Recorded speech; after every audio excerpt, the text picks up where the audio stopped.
Hi friends, இன்றைக்கி நம்ம Ramayanam சீரீஸோட episode 3 தான் பார்க்க போகிறோம். ஸோ எபிசோட் 3 பார்க்கறதுக்கு முன்னாடி நம்மளோட லேர்ன் வித் ஆடி சேனலுக்கு ஒரு சப்ஸ்கிரைப் பண்ணிடுங்க.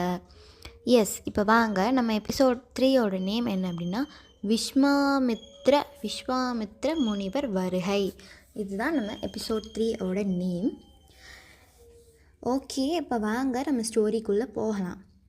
ரொம்ப காலம் முன்னாடி ஒரு அடர்ந்த அமைதியான காட்டில் ஒரு பெரிய ரிஷி, அந்த ரிஷியோட பேர் தான் விஸ்வாமித்ர முனிவர்.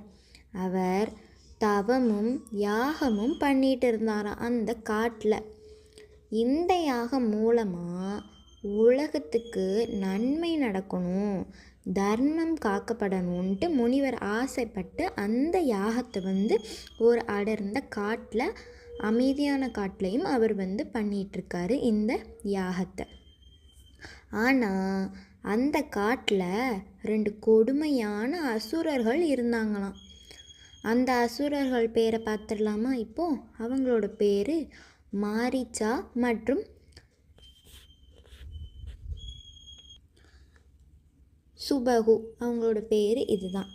இவங்க இந்த 2 அசுரர்களும் என்ன பண்ணாங்க அப்படின்னா, விஸ்வாமித்ர முனிவர் யாகம் ஆரம்பித்த உடனே அதை டிஸ்டர்ப் பண்ணுவாங்களாம். யாக நெருப்பில் அந்த மண்ணையும் கல்லையும் போட்டு அதை அழிச்சிருவாங்களாம். மண், கல், தண்ணி இதெல்லாத்தையும் அவங்க அந்த அசுரர்கள் போட்டு அழிச்சிருவாங்களாம். ஸோ யாகம் இதனால் நடக்காமல் போயிடுமா. இதை பார்த்துட்டு விஸ்வாமித்ர முனிவர் ரொம்ப வேதனைப்பட்டாராம். அவர் நினச்சாராம், நான் தர்மத்துக்காக இவ்வளோ நாள் தவம் பண்ணினாலும் இவங்க இப்படி அழிக்கிறாங்களே அப்படின்னு அவருக்கு ரொம்ப மனசு வலிச்சிச்சான் நம்ம முனிவருக்கு. ஆனால் அவர் ஒரு மகாரிஷி. அவர் என்ன பண்ணார் அப்படின்னா, அவர் கோபத்தை கண்ட்ரோல் பண்ணினார். ஏன்னா அந்த ரிஷி இவங்கள் தான் சாபம் கொடுக்குறவங்க. ஆனால் இவர் கோபத்தை கண்ட்ரோல் பண்ணாராம். முனிவர் ரொம்ப நேரம் அமைதியாக இருந்து யோசித்தாராம். என்ன யோசித்தார் அப்படின்னா, இந்த அசுரர்கள் சாதாரணமான பலத்தால் அழிக்க முடியாது, பெரிய திறமை வேண்டும், இதை தீர்க்க இறைவனின் அவதாரம் வேண்டும் அப்படின்ட்டு அவர் மனசுக்குள்ளே யோசிக்கிறாரு.